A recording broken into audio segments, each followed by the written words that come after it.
ಇನ್ನೊಂದು ಅನ್ಸೋದಂದ್ರೆ ಈಗ ನೀವು ಒಬ್ಬ ಪ್ರೊಫೆಷ್ನಲ್ ನಟನಾಗಿ ಏನು ರೂಪುಗೊಂಡಿದ್ದೀರಾ, ನಟ ಏನಾಗಿದ್ದೀರಾ ನೀವು ಇವತ್ತು, ನೀವು ಬ್ಲೆಸ್ಡ್ ಅನ್ಸುತ್ತಾ ನಿಮಗೆ? ಎಲ್ಲೋ ಒಂದ್ ಕಡೆ ನಾನು ಲಕ್ಕಿ ಅನ್ಸುತ್ತೆ, ಬಟ್ ನನಗೆ ಮರೆಯಕ್ಕಾಗಲ್ಲ. ಯಾಕೆಂದ್ರೆ ನಾನು ಸೈಕಲ್ ಹೊಡೆದಿರೋ ದಿನಗಳು ಅದು ಬ್ಲೆಸ್ಸಿಂಗ್ಸ್ ಅನ್ನೋಕ್ಕಿಂತ ನಾನು ಸಾಕಷ್ಟು ಕಷ್ಟಪಟ್ಟಿದ್ದೀನಿ. ಸೈಕಲ್ ಹೊಡೆದಿರೋ ದಿನಗಳು ನೆನಪಿದೆ ನಿಮಗೆ? ತುಂಬಾ ನೆನಪಿದೆ.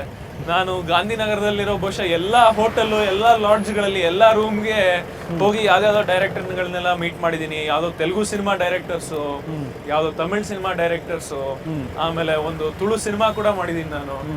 ಸೊ ಈ ತರ ಟೈಮಲ್ಲಿ ನನಗೆ ಆ ಕಷ್ಟ ನನಗೆ ಗೊತ್ತು. ಓಕೆ, ಏನು ಕಷ್ಟ ಆಯ್ತು ಅದು ಹೇಳಿ. ಒಂದೇ ಏನಾದರೂ ನೆನಪಿದೆಯಾ, ಮರೆಯಲಾರದ ಘಟನೆ ಏನಾದ್ರು ನೆನಪಿದೆಯಾ? ಆ ಸೈಕಲ್ ಹೊಡೆಯೋ ಟೈಮಲ್ಲಿ ಯು ಕ್ಯಾನ್ ನೆವರ್ ಫರ್ಗೆಟ್, ಅಥವಾ ಆ ವ್ಯಕ್ತಿ ನಿಮ್ಗೆ ಈಗಲೂ ಕೂಡ ಭೇಟಿ ಆಗ್ತಿರ್ತಾರೆ, ಅವ್ರಿಗೆ ನೆನಪಿಲ್ದಿರಬಹುದು, ನಿಮ್ಗೆ ನೆನಪಿರುತ್ತೆ, ಆ ಥರದ್ದು ಏನಾದ್ರು ನೆನಪಿದೆಯಾ? ನಾನು ಒಂದು ಸಿನಿಮಾ ಮಾಡಿದ್ದೀನಿ, ಅದ್ರದ್ದು ಆ ಸಿನಿಮಾ ಹೆಸರು ಹೇಳಲ್ಲ, ಬಟ್ ಅದರಲ್ಲಿ ಒಬ್ರು ದೊಡ್ಡ ನಟರ ಜೊತೆಗೆ ಆ ಸಿನಿಮಾದಲ್ಲಿ ನನಗೆ ಅವ್ರ ತಮ್ಮನ ಕ್ಯಾರೆಕ್ಟ್ರು, ಓಕೆ, ನಿನಗೆ ತುಂಬಾ ಒಳ್ಳೆ ರೋಲ್ ಇದೆ, ನಿನಗೆ 20 ದಿವಸ ರೋಲ್ ಇದೆ ಅಂತೆಲ್ಲ ಕರೆಸಿ ಆ ಸಿನಿಮಾದಲ್ಲಿ ನೋಡಿದ್ರೆ ನಾನು ಎಲ್ಲೂ ಕಾಣಿಸ್ಕೊಡೋದು ಇಲ್ಲ. ಬರ್ತೀನಿ, ಏನೋ ಕಾಫಿ ತಗೋತೀನಿ, ಅಣ್ಣ ಕಾಫಿ ಬೇಕಾ ಅಂತೀನಿ. ಸೊ ನಾನು ಆಲ್ರೆಡಿ ನಾನು ಮಿಸ್ ಕ್ಯಾಲಿಫೋರ್ನಿಯಾ ಎಲ್ಲ ಮಾಡಿದ್ದೆ ಆ ಸಿನಿಮಾ ಮಾಡೋದಕ್ಕಿಂತ ಮುಂಚೆ. ಸೊ ಆ ಸಿನಿಮಾ ಮಾಡಿದಾಗ ನನಗೆ ಹೇಗೆ ಅಂದ್ರೆ ಅವ್ರು ನನಗೆ ಹೇಳಿದ್ದೇ ಬೇರೆ, ನನಗೆ ಕರ್ಸಿ ನನಗೆ ಮಾಡಿಸಿದ್ದೇ ಬೇರೆ. ನನಗೆ ಅವಾಗ ತುಂಬಾ ಬೇಜಾರಾಗೋಯ್ತು, ನನಗೆ ಇದು ಬೇಕಾ, ನಾನು ಬೇರೆ ಏನಾದ್ರು ಮಾಡ್ಬೋದಾ ಅಂತೆಲ್ಲ ಅನ್ಸಿ ಒಂಥರ ಒಂದು ಆ ಡಿಪ್ರೆಷನ್ಗೆ ಹೋಗ್ಬಿಟ್ಟಿದ್ದೆ ಒಂದು 3-4 ದಿವಸ. So I was really upset. ನಾನು ಏನ್ ಮಾಡ್ತಾ ಇದ್ದೀನಿ, ನನ್ನ ಫ್ಯೂಚರ್ ಏನು, ಯಾಕೆ ಏನು ಗೊತ್ತಾಗ್ತಾ ಇರ್ಲಿಲ್ಲ. ಸೊ ಅವಾಗ ನನಗೆ ಅನ್ಸಿತ್ತು, ಅಂದ್ರೆ ಇದು ಒಂಥರ ತುಂಬಾನೇ ಕಷ್ಟದ ಫೀಲ್ಡ್ ಇದು, ಎಲ್ಲರಿಗೂ ಅಷ್ಟು ಈಸಿಯಾಗಿ ಆಗಲ್ಲ ಅಂತ. ಅಂದ್ರೆ ಕಲೆ ಹೇಗೆ ಅಂದ್ರೆ ಎಲ್ಲರಿಗೂ ಕೈ ಚಾಚಿ ಕರಿಯುತ್ತೆ, ಬಟ್ ಕೆಲವ್ರಿಗೆ ಮಾತ್ರ ತಪ್ಪಿಕೊಳ್ಳುತ್ತೆ. ಹೌದು. ಇನ್ನು ಅವಕಾಶಗಳನ್ನ ಹುಡುಕೊಂಡು, ಅಂದ್ರೆ ಮಿಸ್ ಕ್ಯಾಲಿಫೋರ್ನಿಯಾಗಿನ ಮುಂಚೆ ನೀವು ಅವಕಾಶಗಳನ್ನ ಹುಡುಕೊಂಡು ಹೋಗಿದ್ದು, ಆ ದಿನಗಳು ನೆನಪಿದೆಯಾ ನಿಮಗೆ?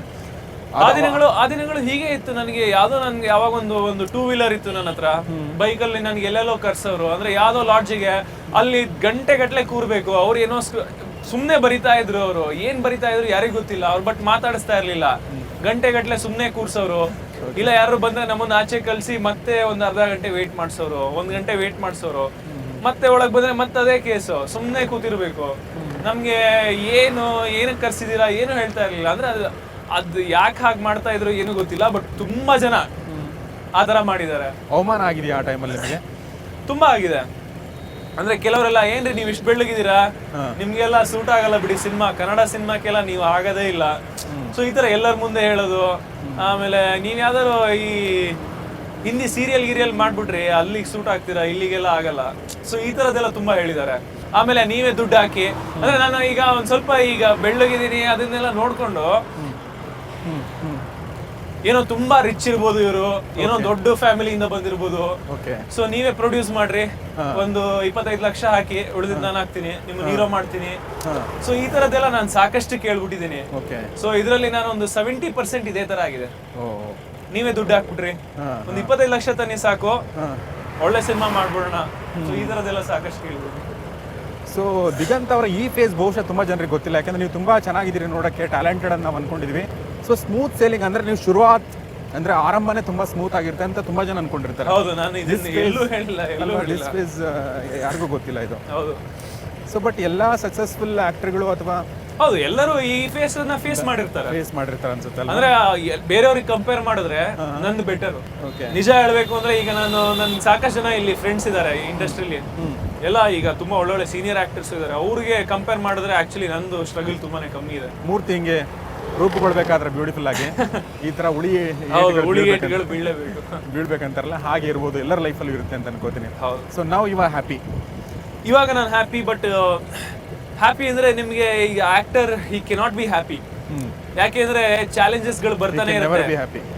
ಆ ಗ್ರಾಫ್ ಆಕ್ಟರ್ ಹೀಗೆ ಹೋಗ್ತಾನೆ ಇರುತ್ತೆ. ಒಂದ್ಸತಿ ನೀವು ಮೇಲ್ ಹೋದವರು ಮತ್ತೆ ಯಾವಾಗ ಒಂದ್ ಚೂರ್ ಕೇಳಕ್ ಬಂದ್ರು ತುಂಬಾ ನೋವಾಗುತ್ತೆ, ತುಂಬಾ ಬೇಜಾರಾಗುತ್ತೆ. ಯಾವ್ದಾದ್ರು ಸಿನಿಮಾಗಳು ಅದೇ ನೀವು ಹೇಳ್ದಾಗೆ ಬಂದು ಹೋಯ್ತು ಅಂತ ಹೇಳಿದ್ರಲ್ಲ, ಅದು ತುಂಬಾ ಈಸಿ ಅದ ಹೆಂಗ್ ಬಂದು ಹೋಗ್ಬಿಡೋದು. ಬಟ್ ನನಗೆ ಎಲ್ಲೋ ಒಂದ್ ಕಡೆ ಬೇಜಾರಾಗುತ್ತೆ, ಎಲ್ಲೋ ಒಂದ್ ಕಡೆ ಒಂದು ದುಃಖ, ನೋವು, ಅದನ್ನ ಒಬ್ಬ ಆಕ್ಟರ್ಗೆ ತುಂಬಾನೇ ಕಾಮನ್. ಬಟ್ ನಾನು ಸ್ಪೋರ್ಟ್ಸ್ ಬ್ಯಾಕ್ ಗ್ರೌಂಡ್ ಇಂದ ಬಂದಿರೋದ್ರಿಂದ ನನಗೆ ಇದನ್ನೆಲ್ಲ ನಾನು ಸೋಲು ಗೆಲುವು ಸಾಕಷ್ಟು ನೋಡ್ಬಿಟ್ಟಿದ್ದೀನಿ. ಯಾಕೆಂದ್ರೆ ಎಷ್ಟೋ ಟೂರ್ನಮೆಂಟ್ ಅಲ್ಲಿ ನಾನು ಸೆಮಿಫೈನಲ್ 1 ಪಾಯಿಂಟ್ ಇಂದ ಸೋತಿದ್ದೀನಿ, ಎಷ್ಟೋ ಒಂದ್ ಕಡೆ ನಾನು ಫೈನಲ್ಸ್ ರೀಚ್ ಆಗಿ ಇನ್ನೇನು ನಾನು ಸ್ಟೇಟ್ ಟೀಮ್ ಅಲ್ಲಿ ಇರಬೇಕು ಅವಾಗ ನಾನು ಸೋತಿದ್ದೀನಿ. ಸೊ ಈ ತರದೆಲ್ಲ ಸಾಕಷ್ಟು ಟೈಮ್ ಆಗಿರುತ್ತೆ. ಸೊ ನಮಗೆ ಸೋಲು ಗೆಲುವು ಎರಡೂ ಒಂದೇ ಸಮನಾಗಿ ನಾನು ತಗೊಳ್ಳೋದಕ್ಕೆ ನನಗೆ ಗೊತ್ತು. ಸೊ ಹಾಗಾಗಿ ನನಗೆ ಅದನ್ನ ಬ್ಯಾಲೆನ್ಸ್ ಮಾಡ್ಕೊಂಡೇ ಬಂದಿದ್ದೀನಿ. ಬಟ್ ನೋ ಹಾಗೆ ಆಗುತ್ತೆ ಎಲ್ಲ ಟೈಮಲ್ಲೂ he can't be happy. Very true, very true. Yes, ಇನ್ನು ಪಾರಿಜಾತ ಚಿತ್ರದ ಬಗ್ಗೆ ಮಾತಾಡೋಣ. ಮತ್ತು ದಿಗಂತ್ ಅವ್ರ ಬಾಳಲ್ಲಿ ಯಾರಾದರೂ ಪಾರಿಜಾತ ಆಗಿ ಬಂದಿದ್ದಾರಾ ಅದನ್ನು ಕೂಡ ಕೇಳೋಣ. ಚಿಕ್ಕದೊಂದು ಬ್ರೇಕನ್ನು. ಪಾರಿಜಾತ ಬಂದು ಬಿಡು, ತೆರೆದಿರೋ ತೋಳಲಿ ಸೇರಿ ಬಿಡು.